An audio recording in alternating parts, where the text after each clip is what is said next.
Good morning, good morning. Happy Wednesday. Let's switch over to the main screen. Let's see. Does the camera want to focus today? Oh, it does. Okay, I don't have to do anything at all. Wait.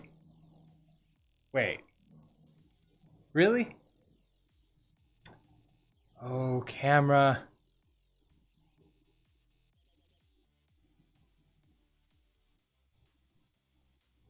It did so good for like, I don't know, 5 seconds. And then I have to turn off auto zoom. And you want like as little focus as possible. Okay. Yeah, I don't know how to get that to stick. It always resets every single day. And then normally it's been fine until like the last couple of days in which suddenly it's like, hey, you know what? Even though autofocus is set, I can't focus. Good luck. Well, whatever with that.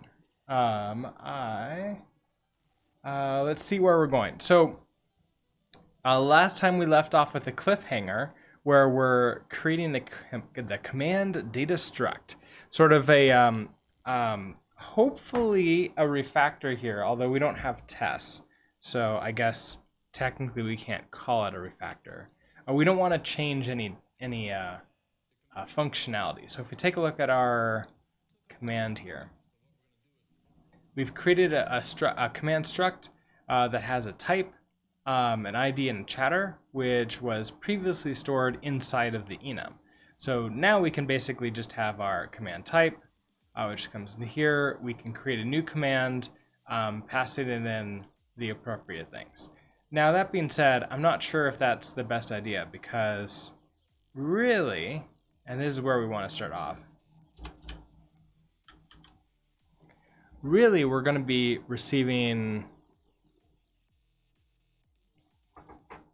this information, the message string and a chatter struct, and then we're going to return what we're returning. So let's actually, I'm thinking we take this new out and we replace it with this new.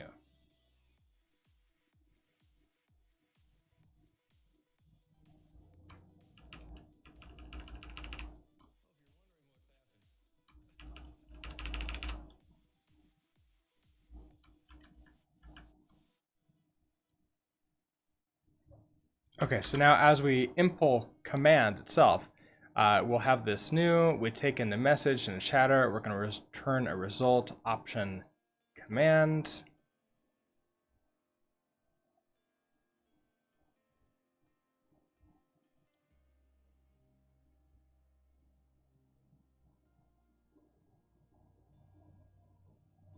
Okay, so if the message does not start with a hash, then we're done. Like there is no command.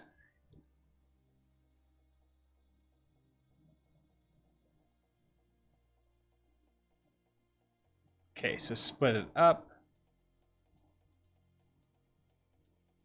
Then get the first part out of it, and that's our command, right? So that's going to be our fire, that's going to be our sword.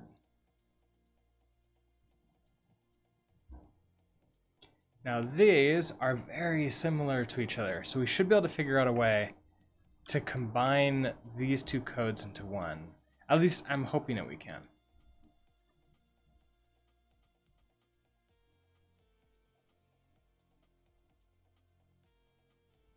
Because if we can pass in like this ID,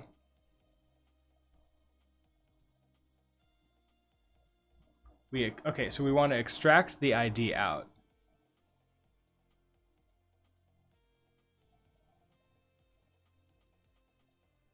Okay, so that might be the next thing, is we want to get the ID out. So let's actually create another function in here. Let's see, function get ID from, I guess this is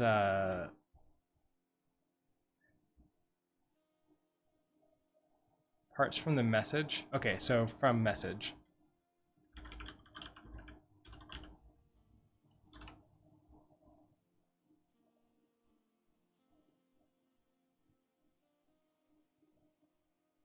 You pass parse that next. Okay, so if you hand me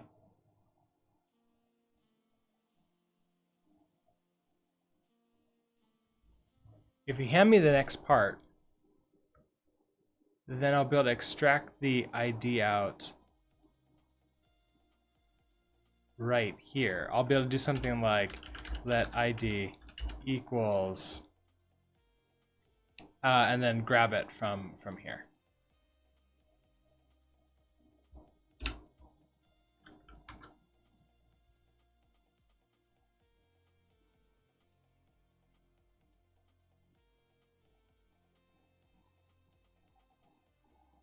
So that's going to be a split of care.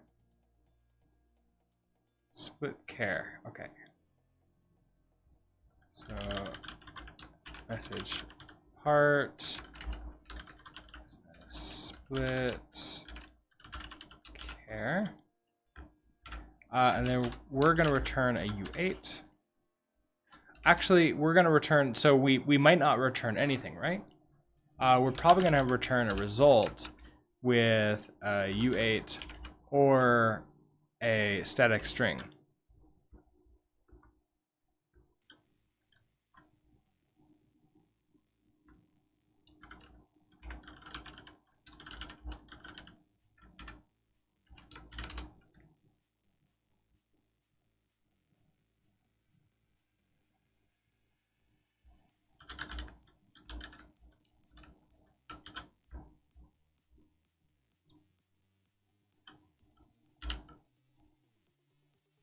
Import split.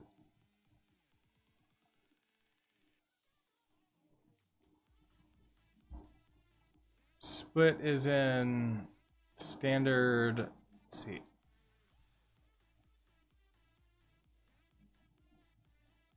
Okay. I should just be able to import it then. Okay, yes. Ooh. I wonder which one it is. I wonder if there's a difference. Oh, it's not IO. It's either slice or stir. Let's try stir because I think it's off of stirs. So if I do that, okay, that it's not unhappy yet. So I'm going to return a result, which means that I can do, see before, okay, so if we have a command, extract the command out.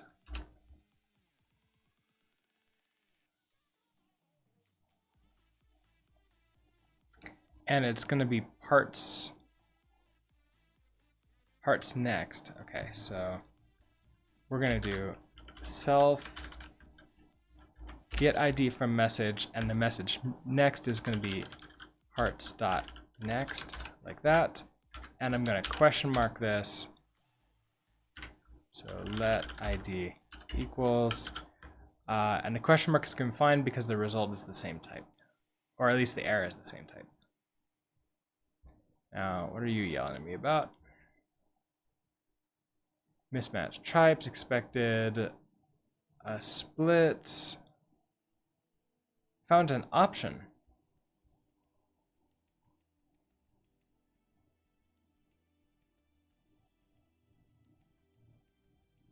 Oh, because it's a next. You are a split car. You are an option string slice. Okay, so that's easier. Option stir.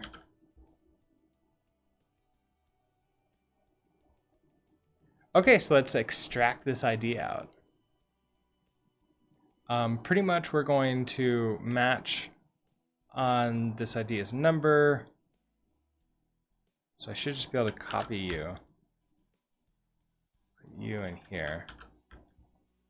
And return you. Okay, so if you're okay, I return this number.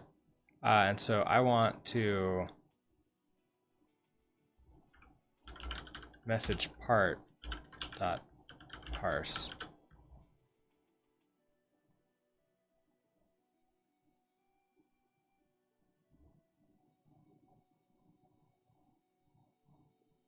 Oh, right. First I do the if let sum. Okay.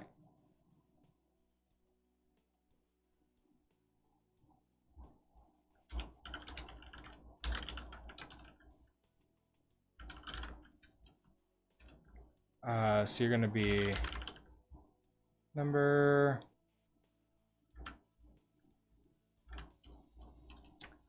This is really like a stringified number.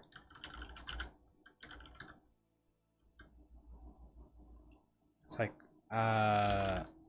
message part. I don't want to do message part. What did I call it up here? Oh, I just called if let sum ID. Okay.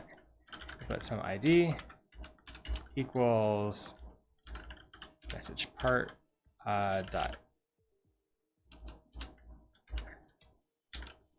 that, and then I'm gonna match the ID dot parse. Put you in there.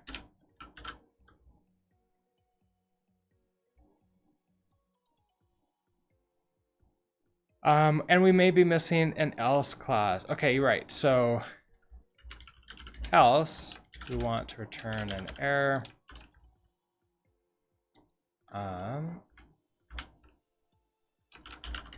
Must give a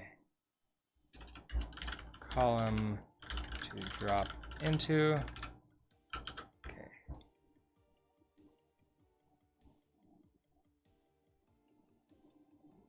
Oh, and we have to tell you what type you. Oh, right. I do that here. We can use turbofish syntax. Maybe.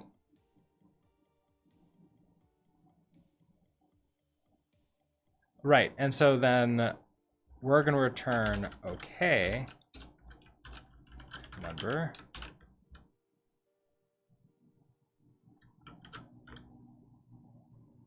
Really all, like the big thing that I'm doing here is I'm rechanging this error out to be the error that I want to display to chat in case there's a problem.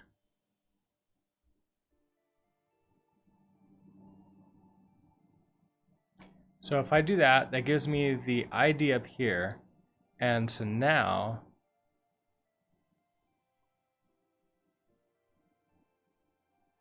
what am I doing? I'm matching on a command, we get fire. Okay, and then if let sum ID, so now we have an ID or we have an error and we've exited it out. So we have an ID. Which means I can now return an OK sum command. So I can return the command now. Lord Mist, hello, good morning. So basically, you get changed up, where I'm going to return an OK sum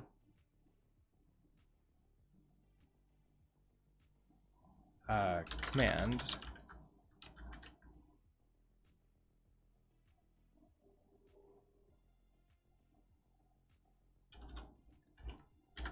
And so, okay, my type, so my type is command type fire. We also have the ID, which is just that. And then the chatter is this. There. Why is it called my type and not just type? Seems strange. Yes, that would seem strange. So I can't call it my type because type is a reserved keyword in Rust. So there's a really cool thing that we can do here.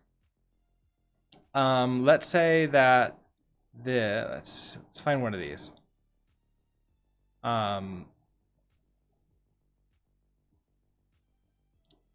Yeah, result. So like this result U8 static stir. Let's say that that's getting a little bit nasty to write.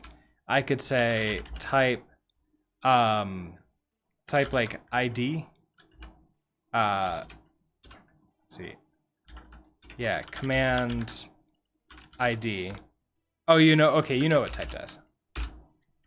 Yeah, so it's the type, and it constantly gets me too. Like every time I'm like, oh, let me just do type, and it's like, no, you're not gonna do that. You're gonna freak us out if you do that. So then back to doing my type. There's some syntax to use keywords as names, but it's not recommended. Yeah, like some languages have that, and I just don't like it. I like to keep it plain, because if I do like a text search for those specific keywords, I want to find just those. Rust does have that. Ooh. But yeah, don't do that. Rust, I found, has a lot of those things in languages that allow you to do crazy things that are not a good idea. But mine just seems to be weird. Yeah, I don't know what else to write in here. You use command type or something, whatever you want. Yeah, I could do that. I could basically say command type. That's fine. Let's see. What am I? Could be another one, I guess. All right, so that gives us that. Then we get to replace sword. So all the way down here. Okay, some command. Command type is a command type sword. The ID and the chatter. And then finally, if it's anything else, it's none. So that's a huge change right here, where we now abstracted out getting the ID from the message. Now this does change things elsewhere in the code, because it was expecting an enum and not a struct. So we have to change that.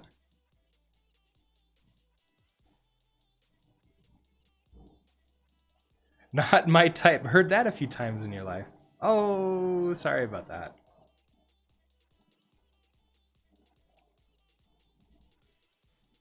But in Rust, it always checks all the options.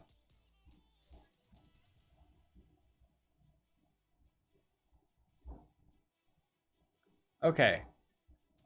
Also, we don't need you anymore.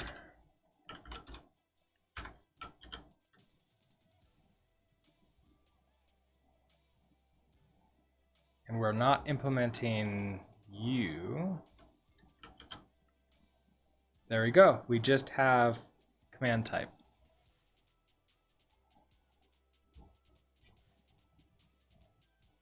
Oh, we're gonna have to derive. Okay. We'll see if we have to derive this. I'm not sure off the top of my head. We're going to go find our errors now and fix them. Right, okay, so here in the main library, in handle command, we're figuring out, okay, so if let some command equals command. So this is now based upon, like, what is the type of the command? So we want command dot,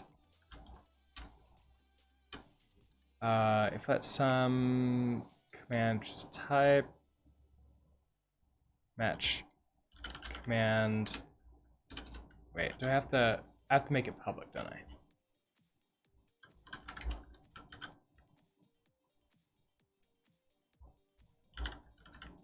Dot command type, and then you are going to be command type.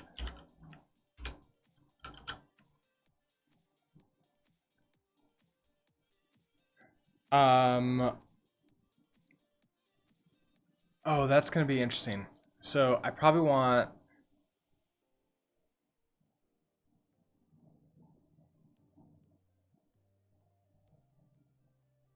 You've also said it plenty, passing the real-life type checker is often difficult. But just as with Rust, it likely saves problems in the long run. Absolutely, that's a great way of thinking about it too. Don't fight against the universal borrow checker.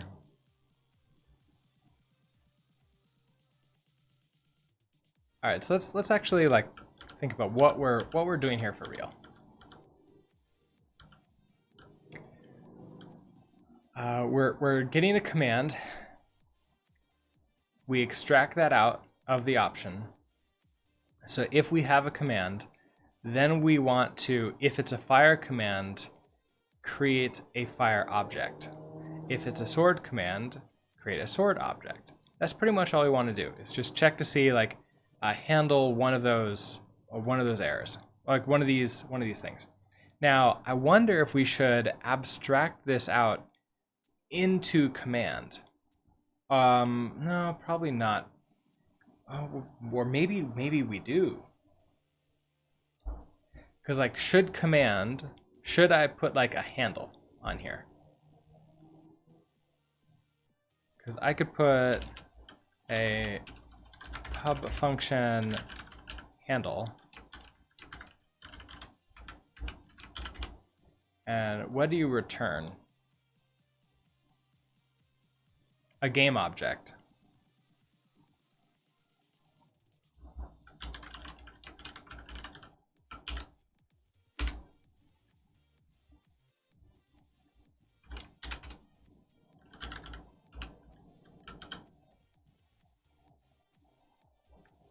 So if I were to do that,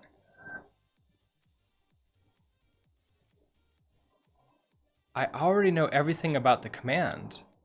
So I could theoretically put all this code inside of there and then do something like let game, actually it would be easier than that, right? It would just be a self.gameObjects.push.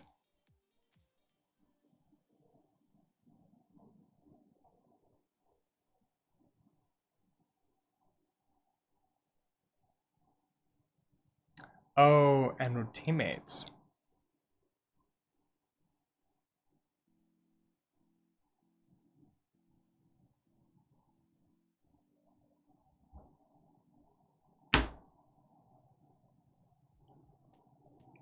Well, one at a time, right? So we get the game object and we push it. We push it into all the game objects. So that would be self.gameObjects.push command.handle. So that would then push a new game object into here. So that makes you happy. Then we want to push a reference to the chatter. No. We want to push the chatter. Is that... Oh, it's going to clone the chatter, isn't it? Oh, right here. We have clone right here.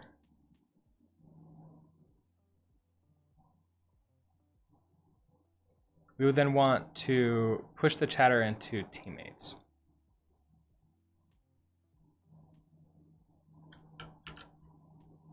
So then this happens right below that. Now, chatter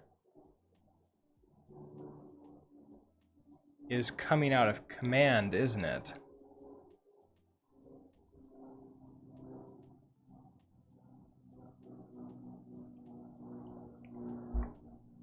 Because we don't have it elsewhere.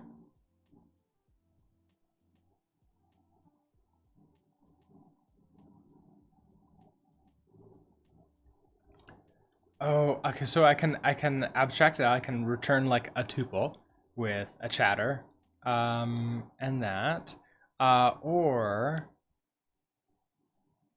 we have command.handle. If we have like command.chatter like that. Chiroptical, good morning. There's no plane emoji. Wait, there is a plane emoji?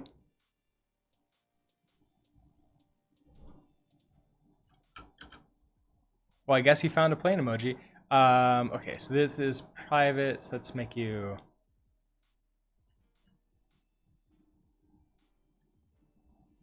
Oh, that's just a UTF-16 character for that. Okay, so yeah, in that case, like you could use like, I found that the Macs are the easiest because you could do something like the control Mac space or something like that, and it opens up that window and shows it off, and it's really nice. So really want the chatter here. So let chatter equals command.chatter clone, and then if it's in there, pass in chatter. That's what I really want to do. Win plus dot. Hold on, can I do that? Ooh, that's just as easy too. Nice. I'll have to remember that. With better Twitch TV, there is. I know, and I haven't installed that. Okay, so that being said, now I want to abstract all of this stuff into command handle. So you're gone.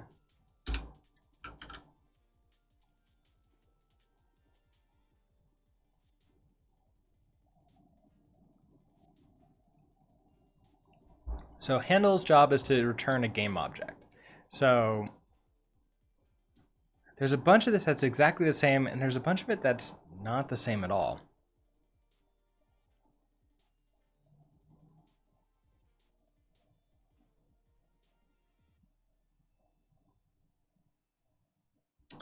But okay, so in handle here, how do I want to handle this? You have to figure out what the scale is supposed to be.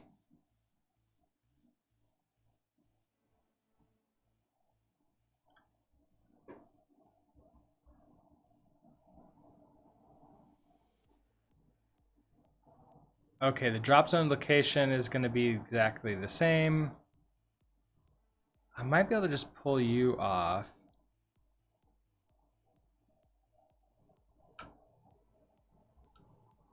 That's all part of you.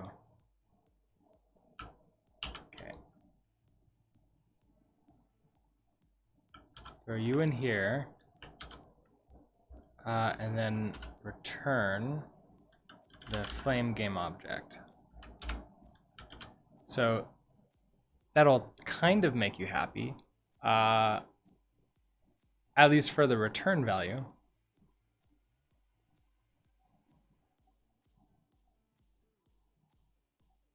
Okay, so get column coordinates by index, pass it in the column.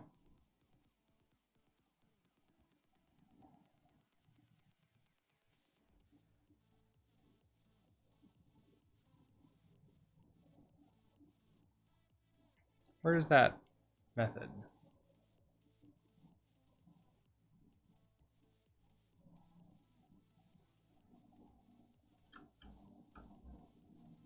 Okay, it's not, that's an interface.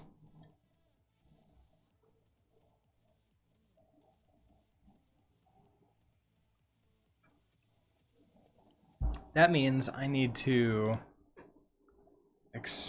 okay, so we have the interface.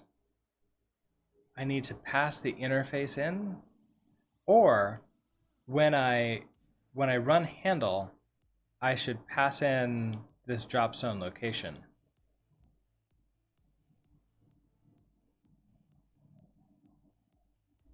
I think that's what I should do. So we have drop zone location, index column, which is the ID. Oh, that's a problem.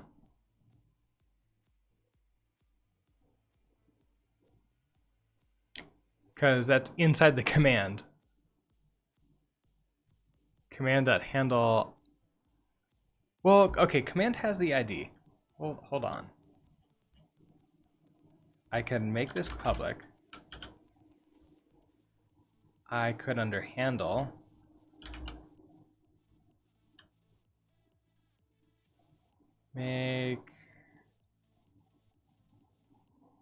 This is going to be the drop zone location, which is going to be a... What do you need to be? Unknown.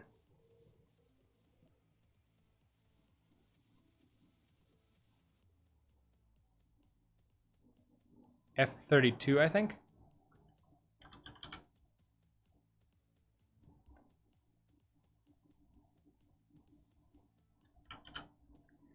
Okay, so if I do that, then in handle here, we can move this self to interface get column ID, move you into here, and then index is going to be command dot ID. Okay. Oh, that returns a point F32. Okay, that's fine. A point F32.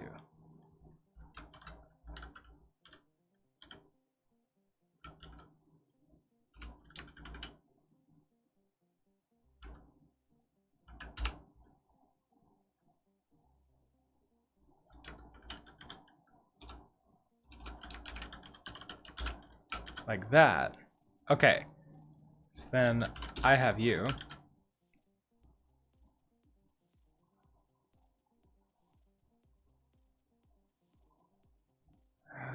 Fire sprite. Let's see. I missed some things in chat. Oh, you're playing the drop game. You're getting closer. Yeah, I don't. I have it. There's no randomness. There's no randomness I programmed in. The only randomness is the lag, or the latency. So there is a little bit of like trying to figure out what your latency is, and then like planning around that. And then Mir Klemp, good morning. Fire sprites.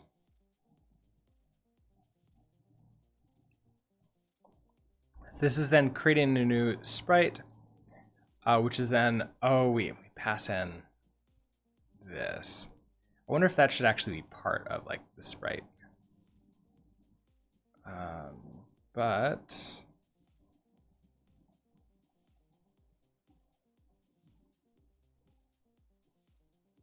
I should probably have like this. Okay, so generate the sprite. We should have a sprite name. If I pull you in,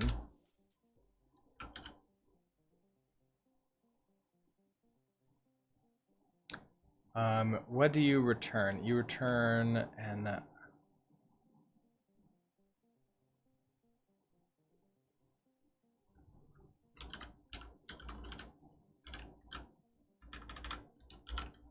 what type of result do you return?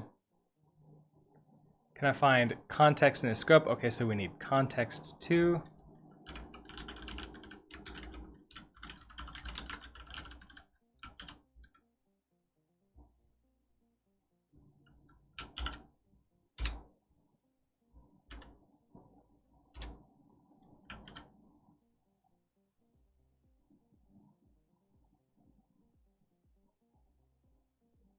I don't know. Okay, here. Let's do that, and you'll tell me what I'm not doing. Failed to resolve. Okay, so game object draw system.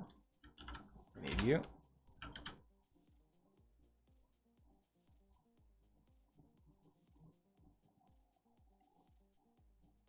Couldn't convert the error to that.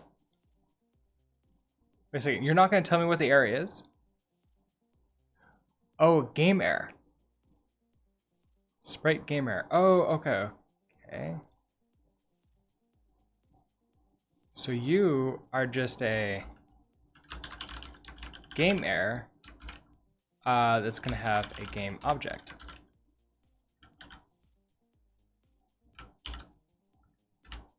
There, easy.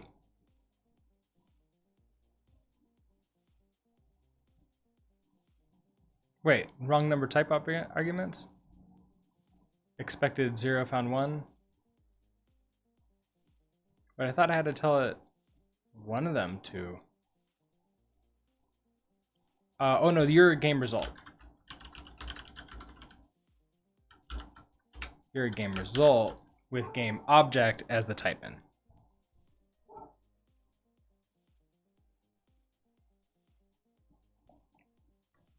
Oh, sorry, Chiroptical. I recently installed Nightbot to try to help with the with links, to make it so I can whitelist some link areas and then make it so that everybody can submit those. But it I haven't really done too much to set that up. Ooh, it deleted all of your stuff. Ugh.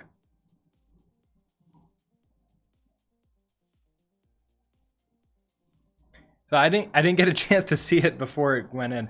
Maybe I'll be able to check the logs later and see what it is, and determine if I should change Nightbot settings. Oh, it timed you out for 5 seconds. That's why I did that. Oh, you write all caps? No. Yeah, okay. So it Nightbot wants you to be calm as you rage against the game. Nightbot is pretty hypersensitive by default. I try to turn off a lot of things, but I guess I missed that.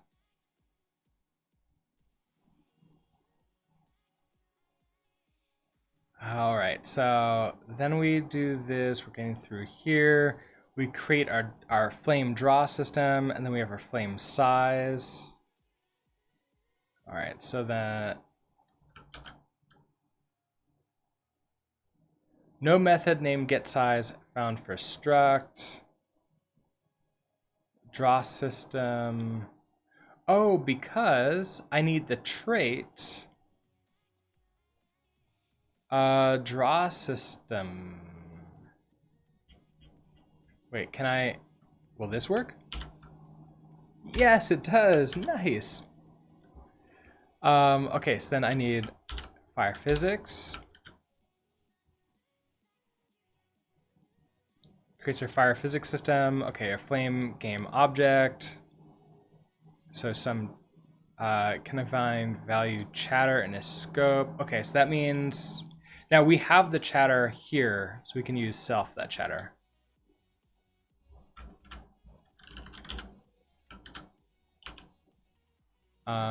Game object type enemy, so we need to pull you in. And we need to pull you in. And you're a game object. Oh, and we need to return you as an OK. All right. All right, all right. So then handle gives us, so back to here, handle is not giving us the right thing. We need to question mark this in order to return a game result. So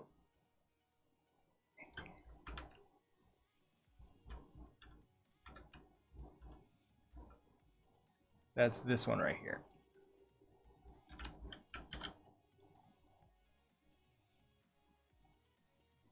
This function takes 2 arguments, but 1 was supplied. We are missing context, which we can pass in right here, like that.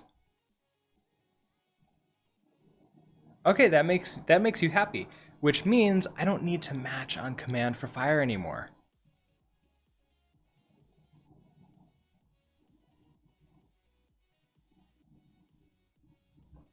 Basically, that entire thing gets to go away.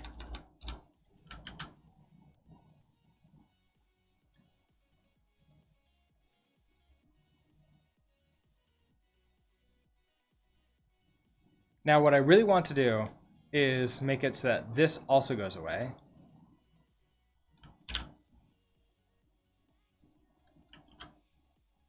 So that way we're getting this out of here.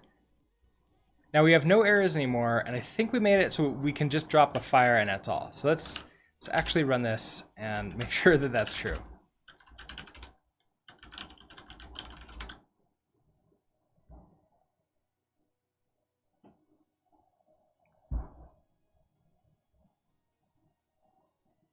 Okay, so if I do hash fire like 5.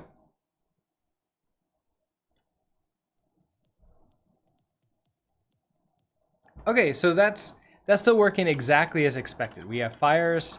Now we don't have sword anymore because we've changed that up. But we can still everybody can still drop fires. And last for 5 seconds, 5-6 seconds. I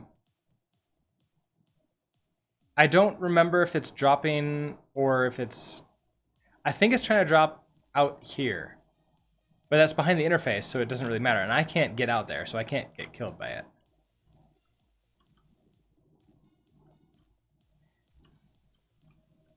Okay, so with Malvac, you tried to do -1, and so yeah, it couldn't figure that out because it couldn't cast that into a U8.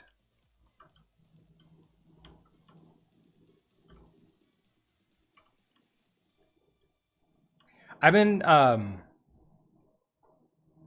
RWX Rob raiding with a party of 67. Welcome, raiders. Welcome, RWX Rob. How's your stream? What were you working on? Did that just drop fire even though you type sword?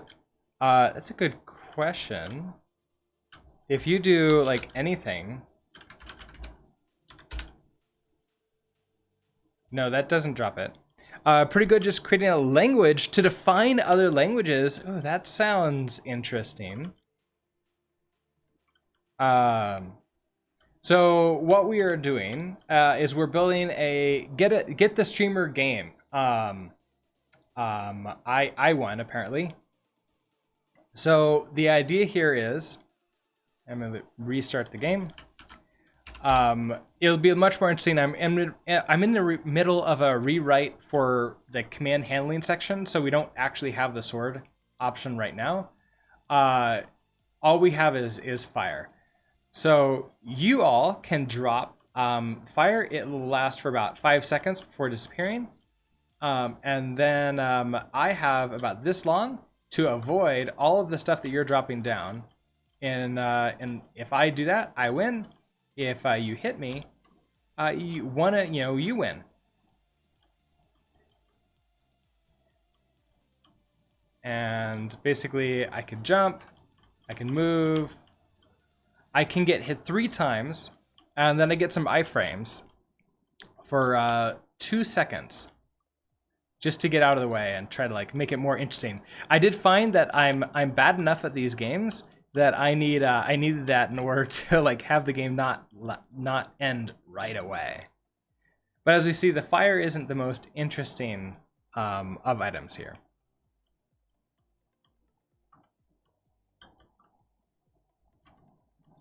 So we're going to be working on making it so we can add the sword in next. The sword is really, really fun. The sword bounces around the screen.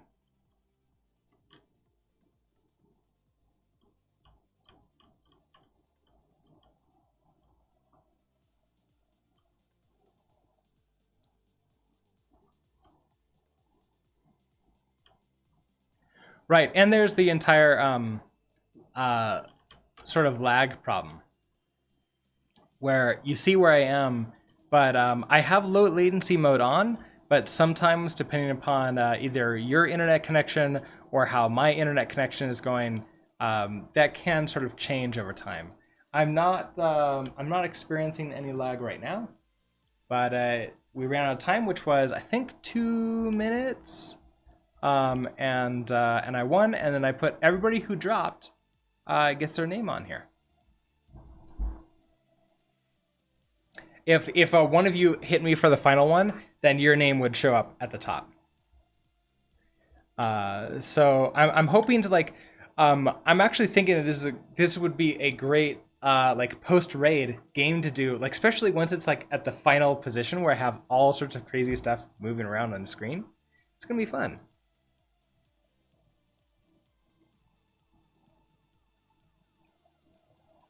Thank you, Shinron Plays. Okay, so what were we doing here? So here's now where we're creating the new flame and we're returning this game object. Oh, in case you didn't see, I am using Rust and also the GGEZ game engine. So if you're not familiar with Rust and you want to ask questions, absolutely, please be welcome to. I love answering them. Or if you're familiar with Rust and don't know GGEZ, same deal.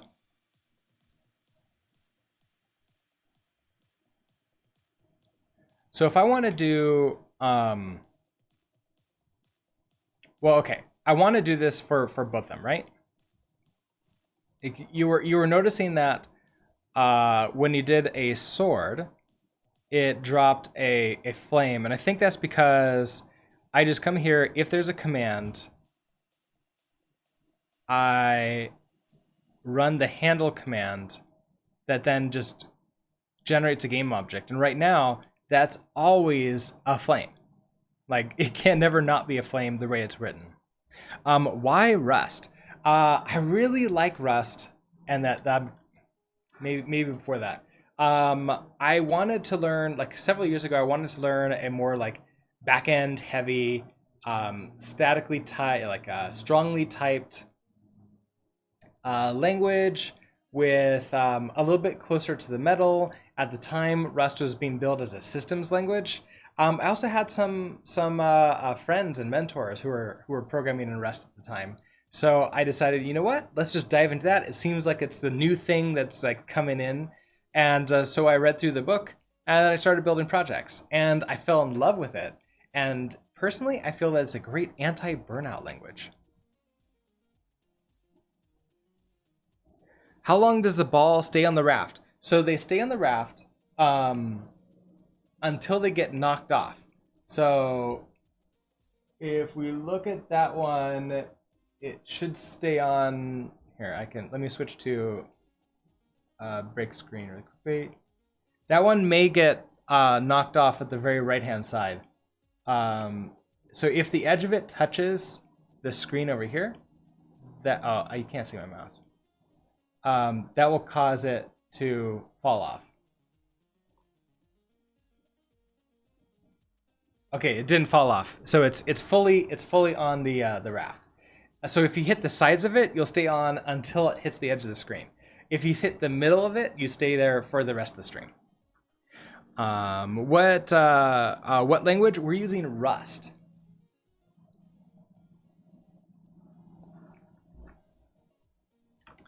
Okay, so if I want to extract this out a little bit, so first of all, that's where this entire sword thing. I'm just keeping this around for the numbers. But in reality, this is all we want to do. We want to end the function right after this. So in command, I want to extract out. So scale, for example, the sword is scale 3.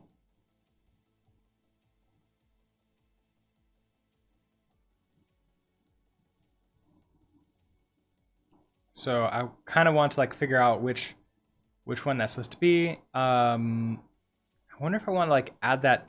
No, not that. I don't want to add that in the command type. Increase the speed of the fireballs. It's based on gravity right now. I could definitely do that.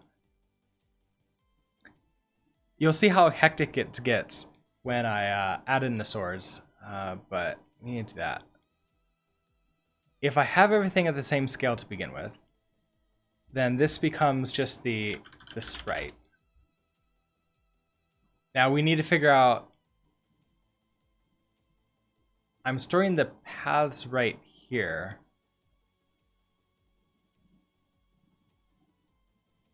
So maybe I want like a load sprite.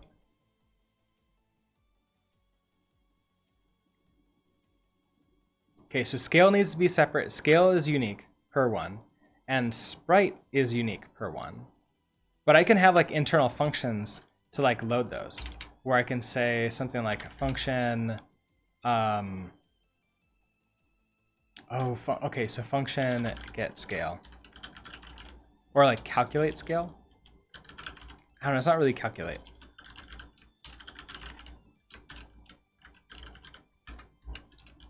This is going to be an F32. So this is going to be a 2.0. So to begin with, I'll just write that down to keep that number. And this will become a self.getScale. But what I want to do is based upon the type that it is. So I want to match on self.command type. If you are command type fire, you're 2.0. If you're command type sword, you are 3.0. And then I just return this. So that gives me the scale here. Then I want to do the exact same thing for the sprite.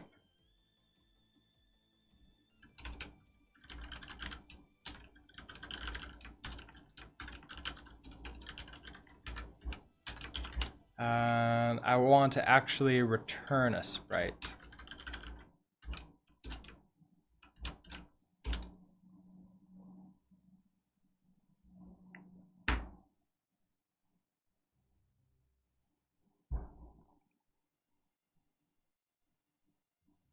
Right, because these are very different. So I need to do this specific one or the other specific one. So it's going to be pretty much the same thing here. We're going to match on self.command type. If you're command type fire, then we want to do this.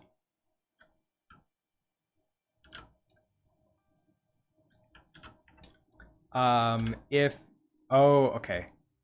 Because you return an option, which is a game result. So I need to return a game result sprite. Like that.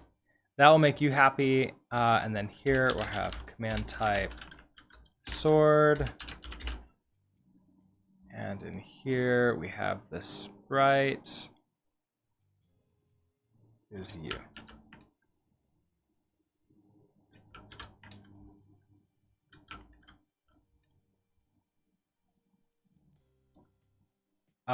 Oh, I don't need that. You're just going to return the type. Oh, and we need context passed in.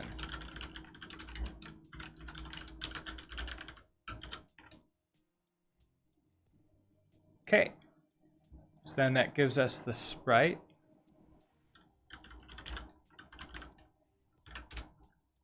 Pass in context and question mark that to give us the sprite here. Okay, flame draw system. So this is going to be something, let's see, game object draw. So create a game object draw system, pass it in the some new sprite. Now, all of these will have sprites, so that works. Label none, scale by the scale. Okay, so then you're happy there. So really, you're just the draw system.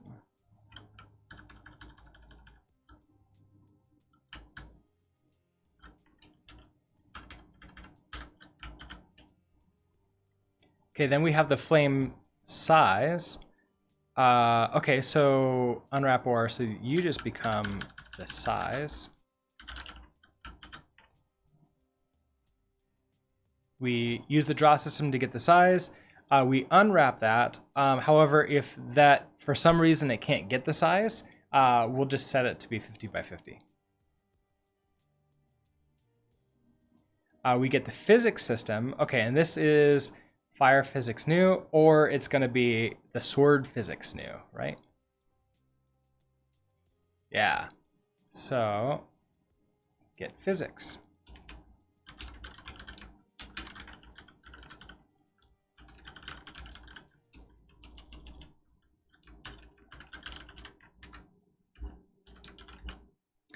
Now, this is going to be interesting. We want to return something that impulse physics system.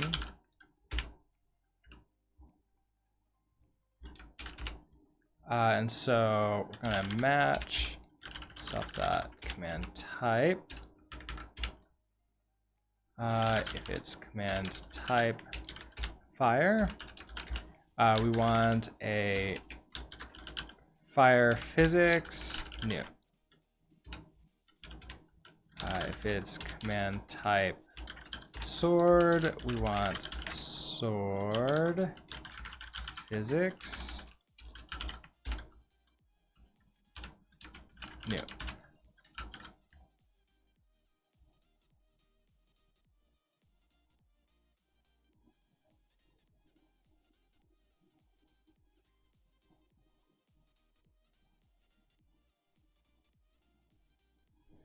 Okay, match arms have incompatible types. Expect to destruct fire physics found, physics, sword physics, sword physics.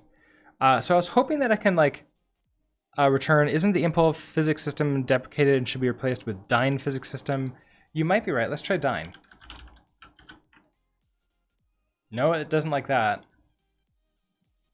Oh, because it can't be known at compile time. I thought I could return that, but I guess not. Yeah, I guess I'm just gonna have to box this up. And so do a box Dyn of a physics system. Now in here, we already have to do a box new physics system. So I might as well box it up here anyways. So box Dyn physics system. This will be a box new. That. Box new. Like that. Okay, then here in the physics system, we'll do self.get physics like that. That gives us a box Dyn system. Okay. Then this just becomes a game object. All right, so drop zone location. So calculate the X, calculate the Y.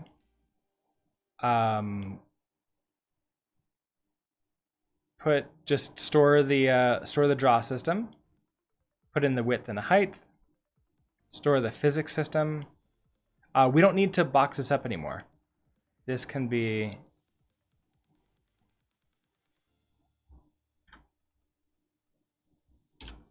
just like that. And it's already boxed up. Collidable, it's true, they're always collidable. Chatter, so like store the chatter. Store the enemy, like make it an enemy.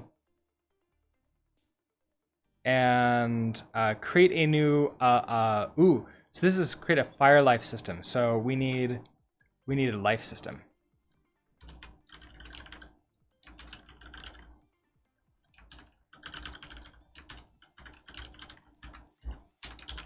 And this is also going to be a boxed, so.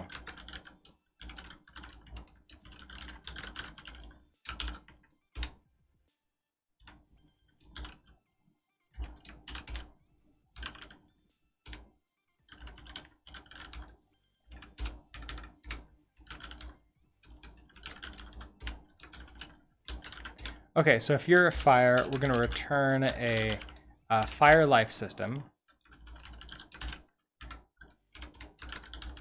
Otherwise, we're going to return a sword life system.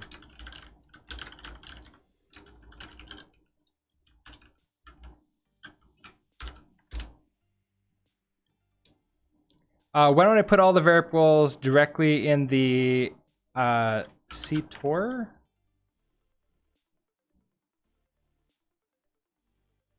Oh, and I need to box you up. Ooh, I can just do a box here. Where's the CTOR? Am I not? What's the CTOR? Constructor. Oh, constructor.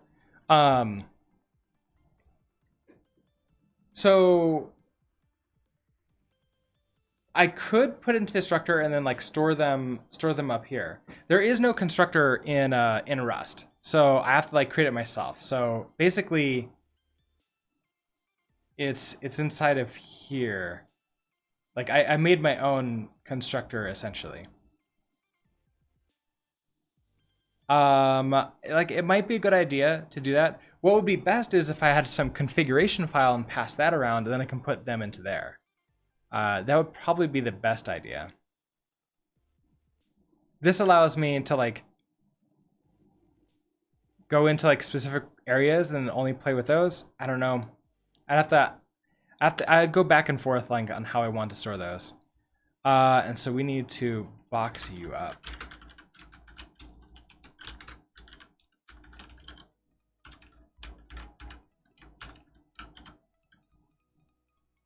That should make you happy, maybe?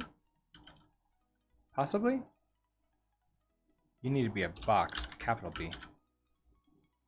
Rust looks clean. You'd learn it, but you're busy with C at the moment.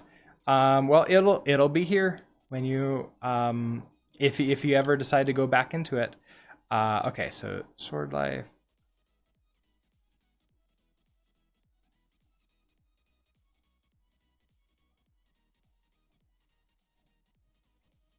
Will you not let me do that? Or do I have to box it up here first?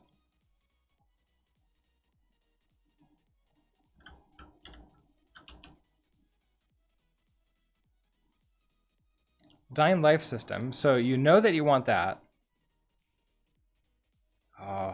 Maybe I have to box it up just like I did individually here. And it's not happy about boxing up elsewhere.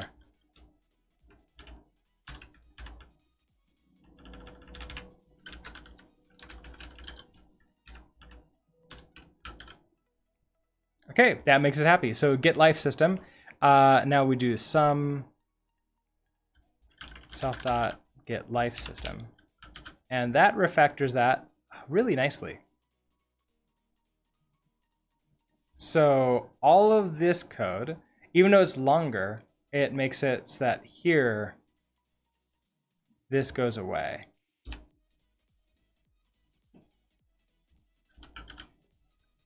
To make the handle command in the main library a lot simpler. You were debating just going straight for Rust, but you decided to go for C instead, just based on its history. Yeah, that's what I almost did, but then one of my mentors convinced me to try Rust instead of like going to C. And I did take a C class like a long time ago, so I had just a tiny bit of experience with it. And like I built like a really basic tool in it that I was using, but after that, went to Rust, and I haven't regretted that choice yet.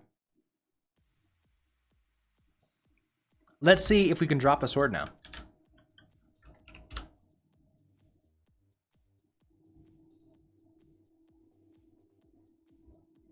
All right.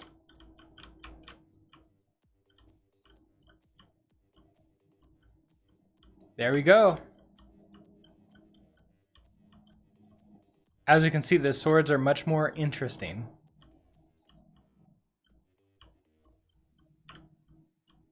They bounce for 7 times before they disappear.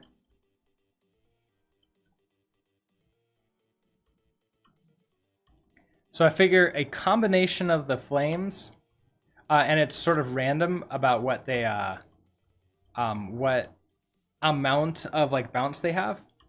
I figure a combination of the flames and the swords sort of,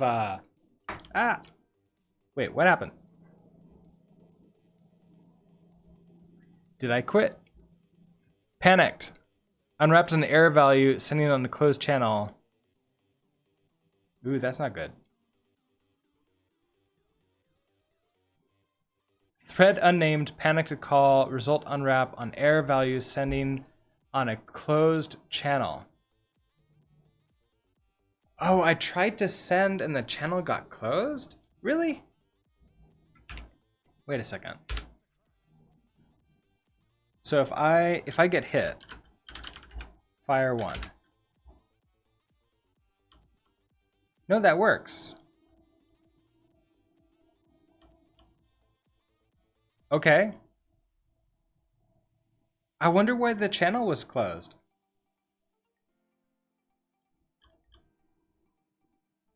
Oh, that's interesting. I'll have to keep my eyes open for that error again so I can maybe figure it out. Basically, what it sounds like happened, I have some channels that I'm using to send messages over to a chat interface to send messages to chat. If that channel got closed, it's gonna fail, obviously, and the game is gonna just crash. Might want to handle that a little bit nicer than just like panicking and crashing.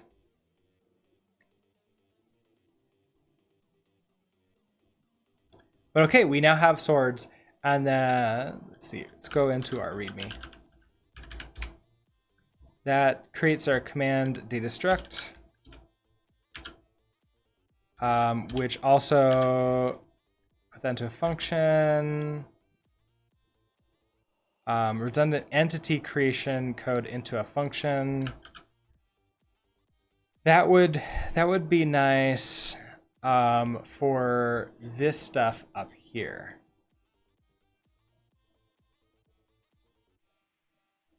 Where I'm creating like the player and the timer block. I don't know if I necessarily need to do that fully. I might just want to like put this into a function and then just call them, abstract that away. Because like some of them do have their custom stuff that they need. Org mode. Let's see. Yeah, so let's put those into their own functions. And then I want to make it so actually maybe before that we can handle this right here. When we handle, we get the where is it?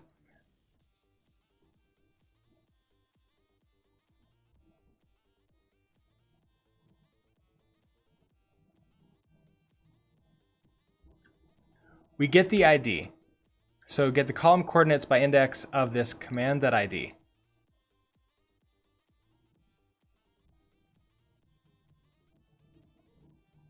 When I create the command, we create a new one. Here's what happens. If you don't pass in an ID,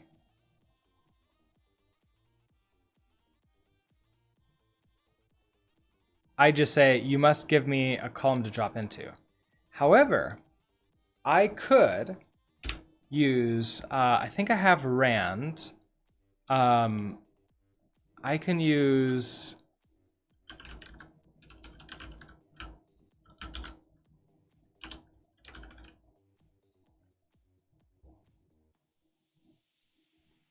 oh, I forgot what it was. Is it rand? Thread RNG dot. I think I have that in the physics system, the sword physics.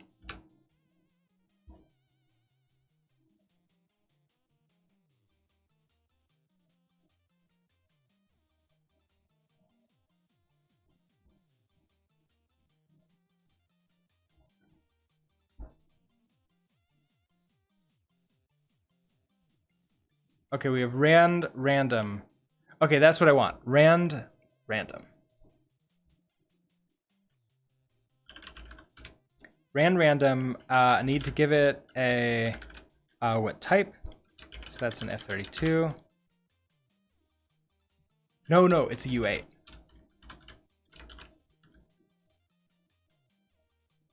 Will you tell me?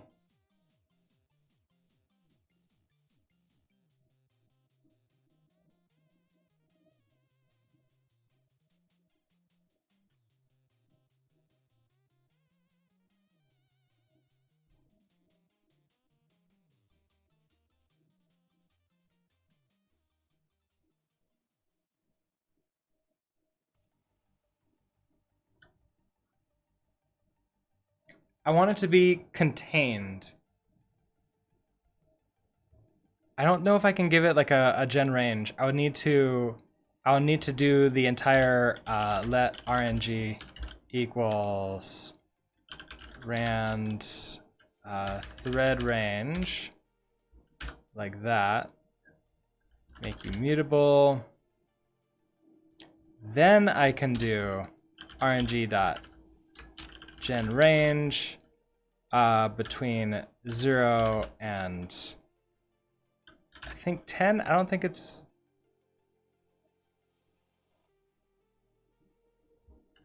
like that. No method named for that. Oh, I have to pull in.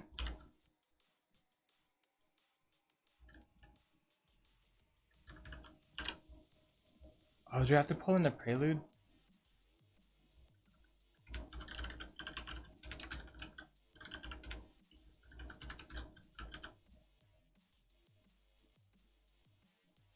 No.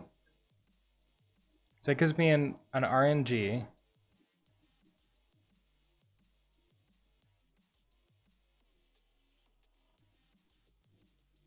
Yeah, so it gives me this RNG, and then I think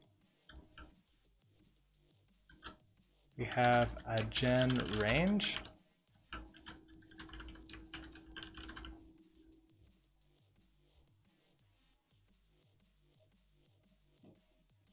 Yeah, okay, so thread RNG.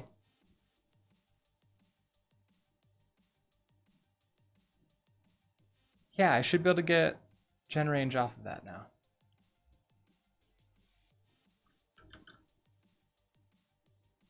Let's try running it and see what the error message is.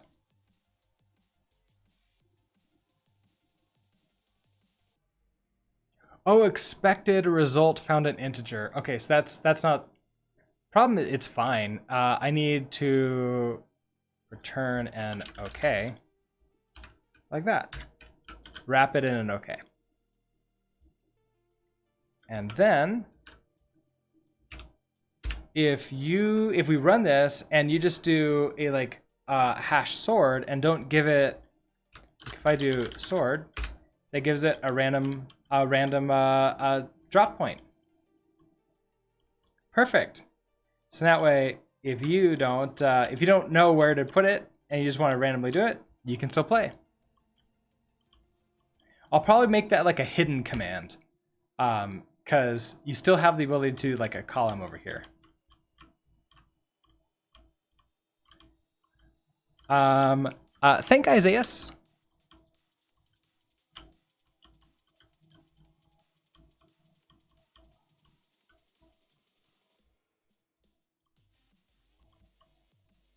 Yeah, I've been practicing just on my own, playing some games that require me to like dodge more stuff, to try to get better at this game so I can last longer. Especially when a whole bunch of swords get into the arena, it gets really tough. At least for me, I'm not used to these type of games.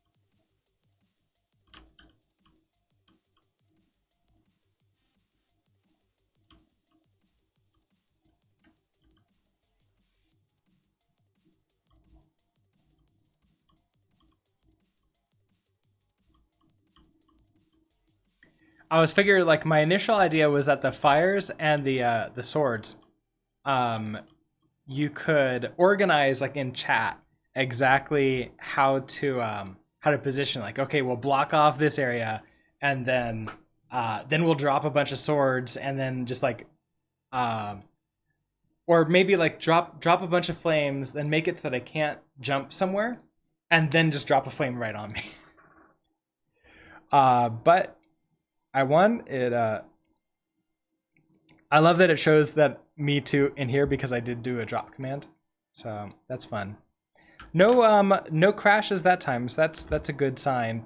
Okay, so Then the next thing that we were doing was with some coordination, it could be possible. Yeah, exactly.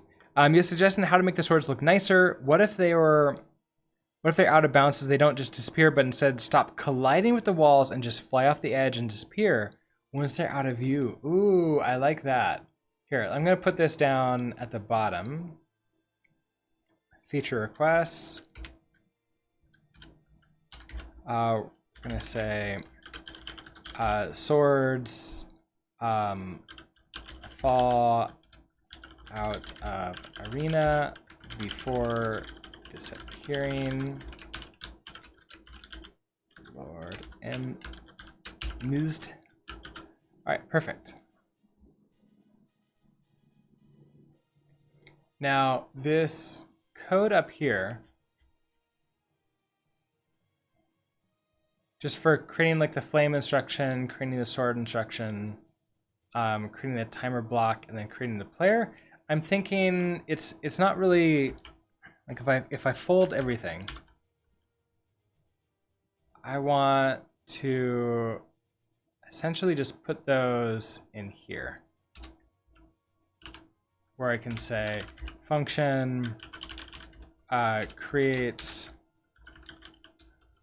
like flame instruction.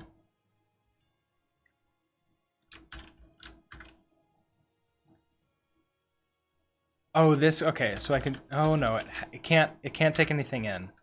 Or rather, I probably do need to take in things like context, and see what happens. So if I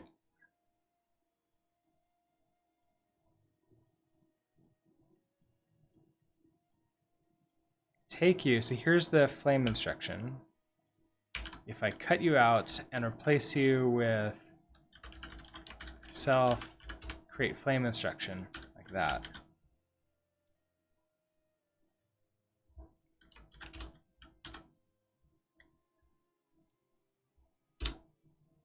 Okay, so we create the sprite.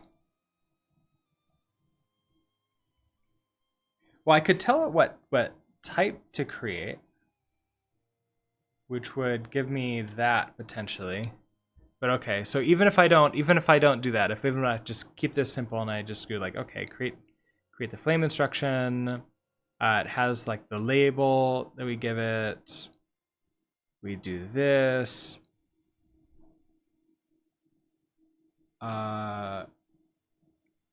We get our flame game object. Do we care about that up here?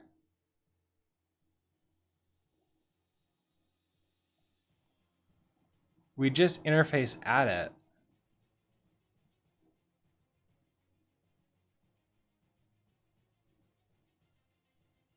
So if I give it like a mutable,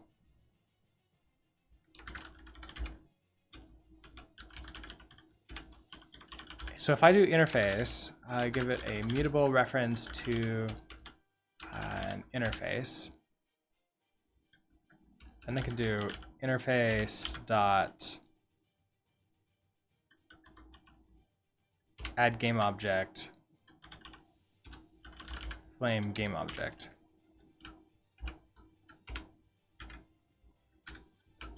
Like that. Flint Rusty, what am I programming? I'm making a stream versus a chat versus streamer game. I just made it so it doesn't work again, so I can't run it right this second. But if I do that, what are you upset about? Oh, right, because you're returning a game result. So you need to return a game result, which is just nothing. It will then create and add it into there. Oh, and I also need the context.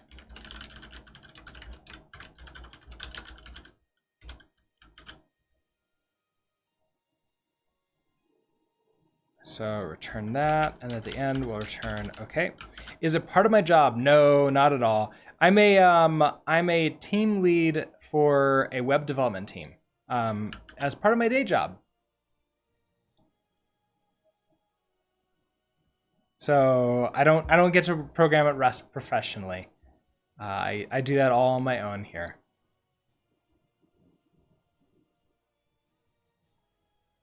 You might have hit like the bottom edge of the raft. It goes down into the water just a little bit, so maybe you hit it below the water level.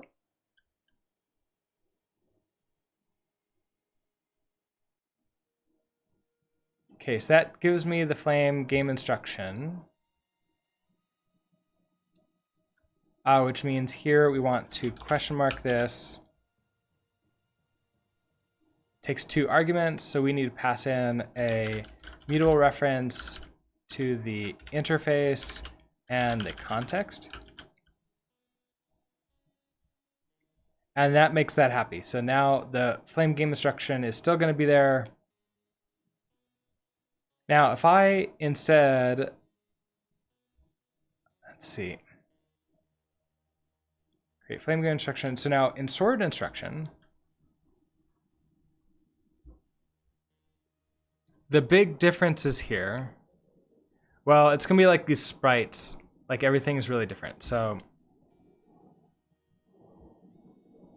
there's some things that are the same and some things that are not the same. If I duplicate this for like the sword instruction,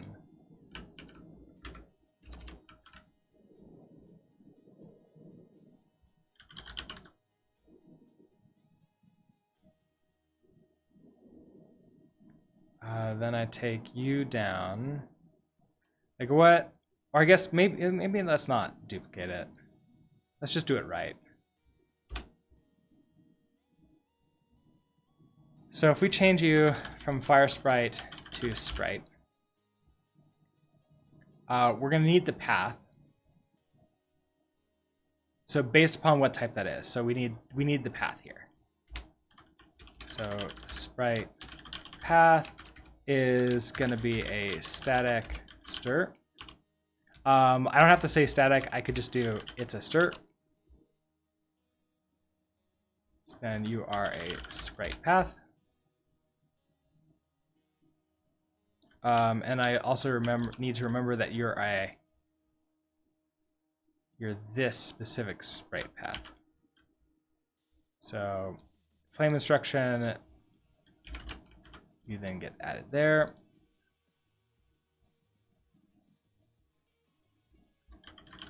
Okay, sprite path. Then sprites across and sprites down. So then we need to pass this in too. So this is gonna be the sprites.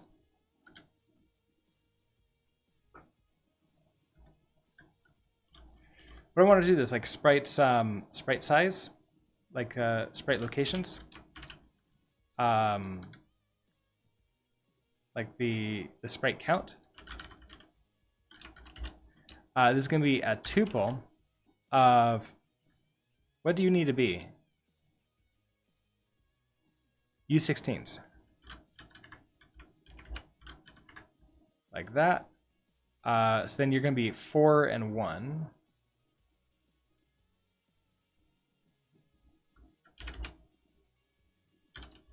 So 4 and 1.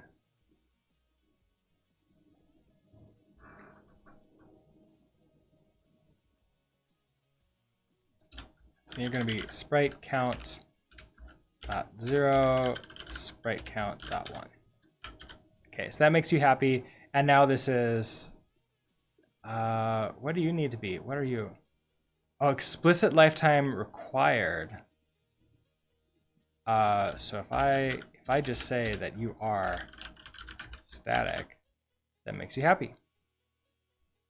Perfect. Okay, flame draw system.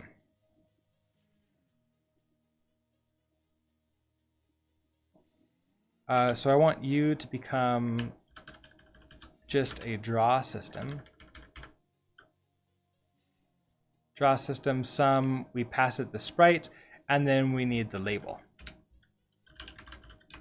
which stir. So come out and pass you in here.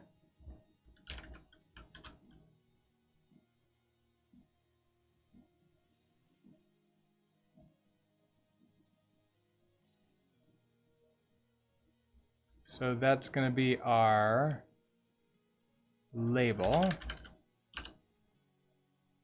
And then we also need the scale by, because that's going to be different for each one. Scale by, which is an F32.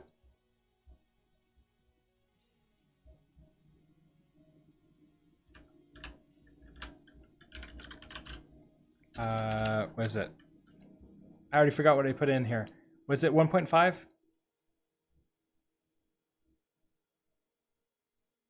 1.5. How can you code in chit chat?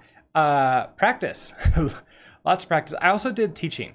For 3 years, I taught coding. So I did a lot of live coding examples. So it's just practice. So some label, it's gonna be the same problem, right? Okay, so we need to give it the static lifetime.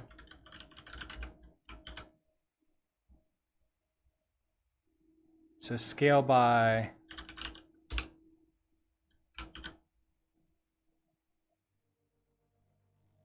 flame size. Okay, so draw system. So then instead of flame size, this just becomes size. Draw system get size, otherwise we give it 50-50 by default. Flame game object. Flint Rusty asked a technical question. How can I know programming is for me? I have a degree in IT, but sometimes I don't know if you'll fit into the IT world workplace. It's a good question, and it's one that I can't really necessarily answer very well. It's gonna be very personal.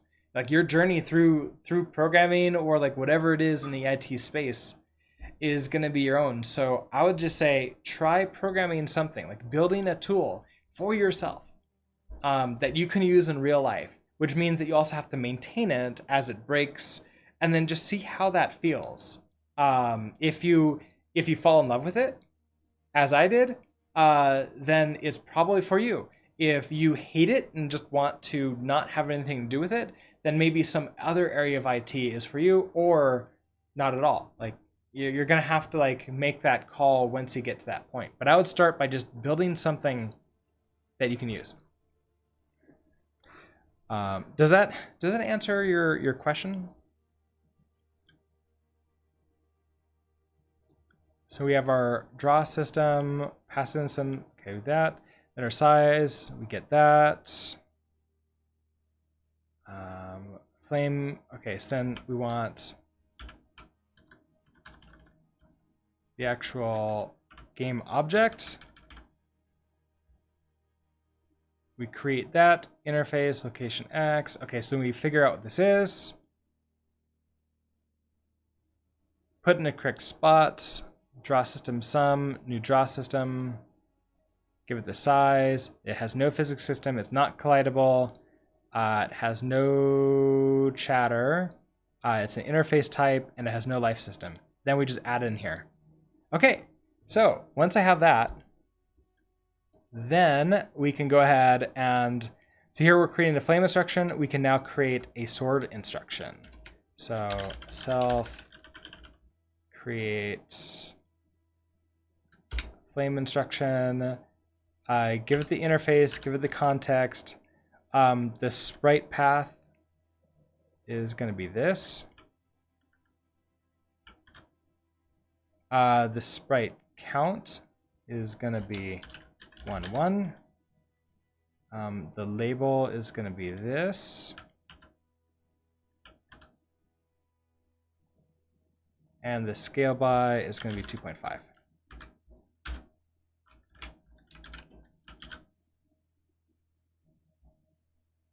Oh, and you need to be a mutable reference.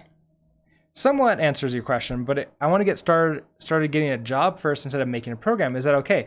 Absolutely, that's okay. Although it's really hard to get a job programming without having built anything with programming, as Ivano Tech just mentioned. you're, especially in like right now when a lot of people aren't meeting in person for like these interview projects, a lot of people are like giving projects out as their coding challenges. I would, if you know anybody in a job with programming, ask if they have like an internship available, or if they have like a job shadowing position, and see if you can go hang out with them, which might not be in person, and see if you can like find out more about it, and see if like that might help out. Maybe you can shadow. Okay, so that creates a sort instruction. Interface, add game object, sort game out. So I don't need to do that anymore. Okay, then a timer block gets added in. So self, create flame instruction. This is a mutable reference. The context, the sprite path, there is none.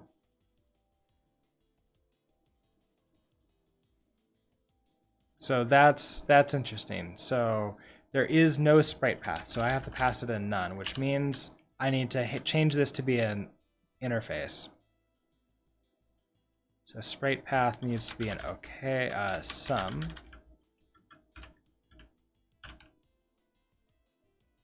And that means you need to be a sum.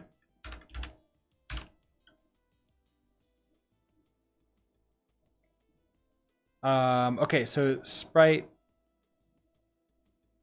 count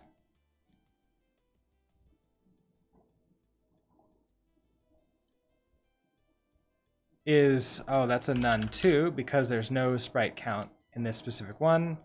You know, I wonder if this is, you know what, this is unique enough.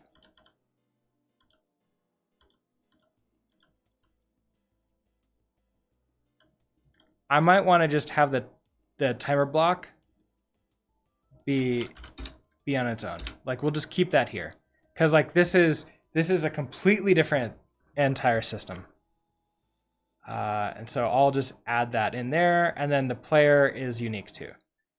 So if I do that, we run this, let's see if it runs. It does. Oh, except there's a problem.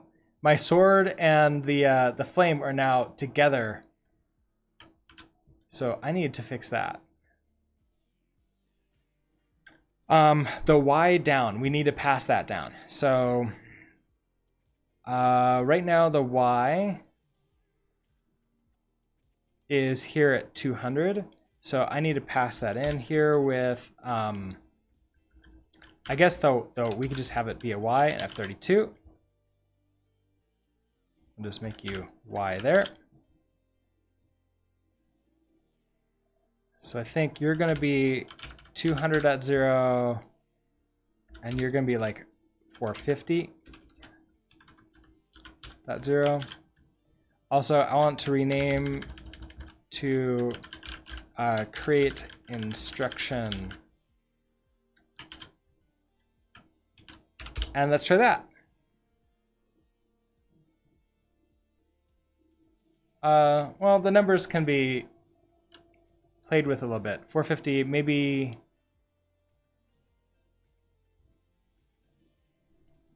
I can get away with like 250 or 275. All right, let's try that. A little bit more, probably like 300, and that'll be perfect. But I'll fix that. Let's go ahead and we'll play this one last game, and then I'll have to end the stream so I can actually go to work, because I do have to go to work and do that entire thing. As much as I would love to just like hang out with you all day and play games that we make. But because of that, we have a little bit over a minute before I start winding down. Please read your previous message. Did I miss that? Suggestion: if user enters sword or fire without a number, then a random one is chosen. I think it is. It is now. Oh.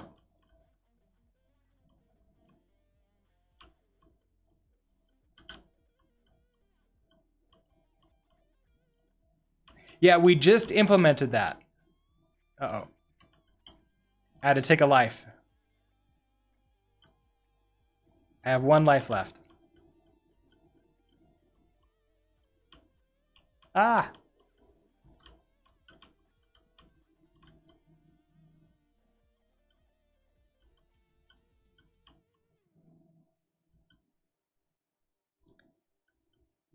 Yeah, it sounds like an internship is exactly what you're looking for then, because a lot of people know that internships are for learning, and they're not really for... Oh, I died! Mir Clemp, you won! Congratulations! I don't have any, like, rewards besides you're awesome. But yeah, an internship probably is what you're looking for. If you don't have any experience and you're not sure if it's where you want to go with that. Is it one who made the last hit? Right now, it's the one who made the last hit. I do want to change it so I can reward everyone who damaged me. Okay, but let's go ahead and close down all these. Actually, no, that readme. We did this. All right, so we did basically, these are our rewrites. I want to create a 3rd entity and potentially a 4th entity. I'm not exactly sure yet if I want to go 4 of them. But so next time, tomorrow morning, I'll probably go into start creating a 3rd entity that we can then drop. Please add an entry about having the chatter with the most hits to win to the suggestion wins. Ooh, okay, yeah. Future requests. So, chatter with most hits wins. Oh, that's a good idea. Okay, so I'll add that in there too. So we'll work on adding this in. Let's go ahead and open up Git and send this on up to GitHub.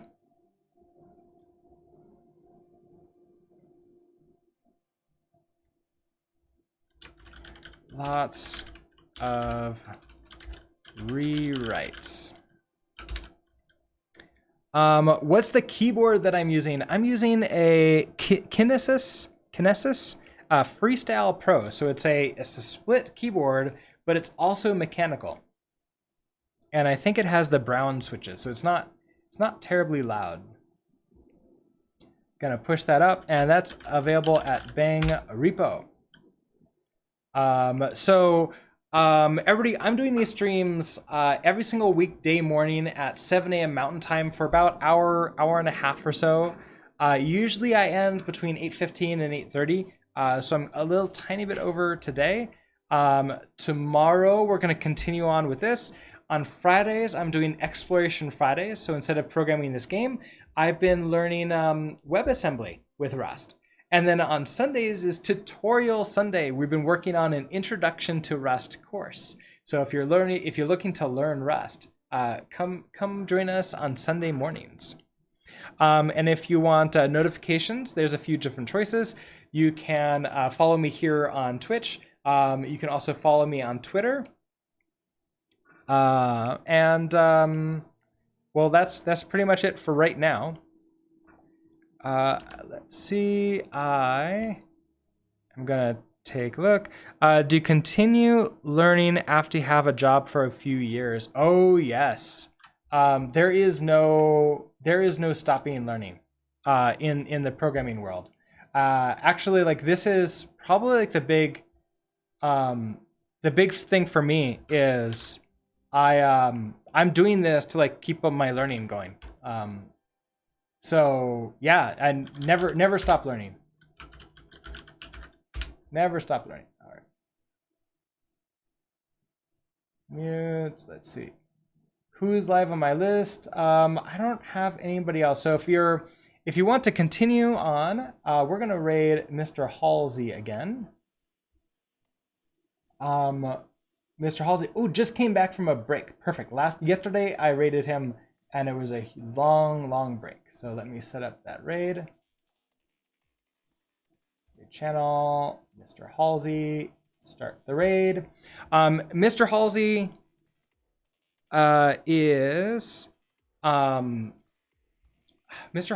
is programming in Rust in Godot. So he's using a plugin, or is it a plugin?